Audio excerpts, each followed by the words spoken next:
이맹희의 충격적인 고백은 무엇인가요?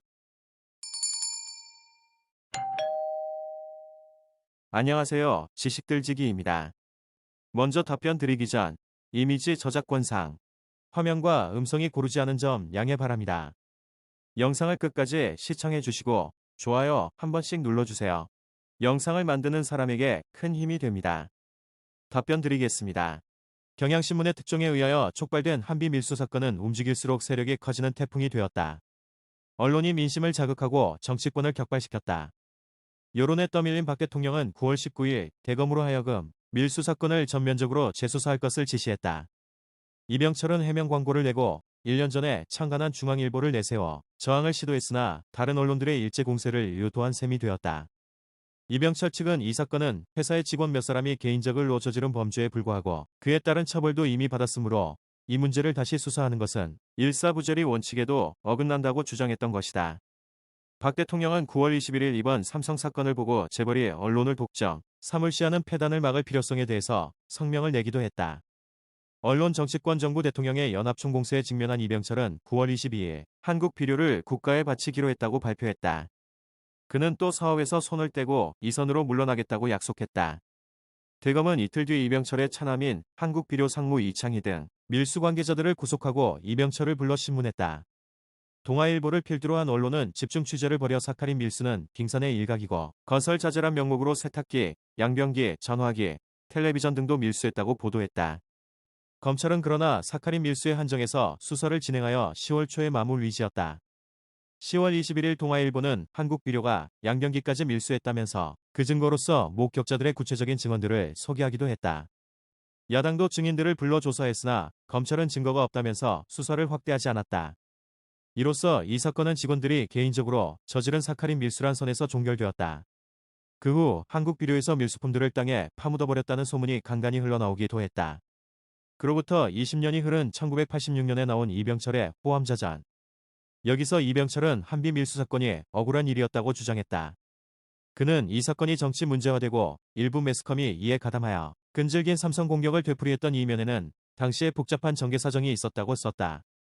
그는 또 오차 문제가 일사부재리의 원칙도 무시된 채 강제 수사를 받게 되었던 배경에는 몇몇 정치인의 공작이 숨어 있었다. 삼성이 마치 국가적 범죄라도 저지른 것처럼 몰아붙이는 것은 정도를 넘는 일이었다. 입을 열면 모두 변명으로밖에 받아들이지 않는 분위기였다고 썼다. 이병철은 또 오차는 요소비료 공정에 쓰이는 것으로 사들인 것인데 어떤 현장 담당 사원의 부주의로 당국의 허가 없이 6톤을 처분했다. 이 고어로 벌금을 물고 일단 해결된 사건이었는데 몇몇 정치가의 의도적인 자해 공작으로 말미암아 또다시 재현된 것이라는 입장을 취했다. 다시 그로부터 7년 뒤인 1993년 이병철의 장남으로서 한국비료건설에 핵심적으로 참여했던 이맹희는 회상록 묻어둔 이야기를 펴냈다.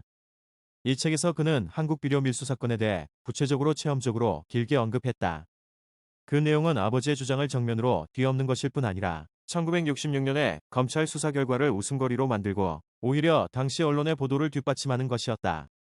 만약 이맹희가 이런 고백을 1966년 당시에 했더라면 아무리 강력한 박정희 정권이라 하더라도 무너졌을지 모르겠다는 생각이 들 정도의 충격적인 내용이다. 그러나 이 고백도 건망증이 심한 언론의 주목을 끌지 못하고 조용하게 넘어갔다. 이맹희는 요컨대 한비 밀수 사건은 박정희와 이병철의 공모 아래서 정부기관들이 적극적으로 비호하는 가운데 광범위하게 이루어진 엄청난 규모의 조직적인 밀수였다고 주장한 것이다. 당시 삼성이 한비건설을 위해 일본 미쓰이 그룹으로부터 빌리기로 한 4,200만 달러의 차관은 현금이 들어오는 것이 아니라 미쓰이 측이 주로 기계와 설비를 한비 측에 파는 것에 대한 대금이었다. 이에 따라 미쓰이는 기계를 파는 편에서 관례대로 삼성 측에 100만 달러의 리베이트를 제공하게 되었다는 것이다. 아버지는 미쓰이 측에서 제공할 리베이트 100만 달러를 이용하여 정치자금 문제, 한비건설자금의 부족분 보충, 그리고 울산공단 건설용 기계류를 들여오는 문제를 동시에 해결하는 방법을 생각했다는 것이 이맹희의 주장이다. 100만 달러의 불법적인 리베이트를 합법적으로 국내로 반입하는 것이 어려운 형편임을 알게 된 박 대통령은 그렇게 돈을 가져오는 것이 힘들면 물건을 사와서 여기서 처분을 하면 될 것 아닌가라고 했다는 것이다. 100만 달러어치 물건을 밀수해 와서 시중에 내다 팔면 대강 4배 정도를 벌 수 있다는 계산이 나왔다고 한다. 이맹희는 물가 인상률을 감안하면 400만 달러는 피부에 와 닿는 감각으로는 지금의 2천억 원에 해당하는 돈이었다고 했다. 이맹희는 요컨대 삼성이 정권 측과의 합의하에 리베이트 100만 달러어치의 물건을 밀수하여 암시장에 내다 팔고 그중 일부를 정치자금으로 나머지는 한비건설에 내자로 쓰기로 했다는 이야기를 하고 있는 것이다. 참고.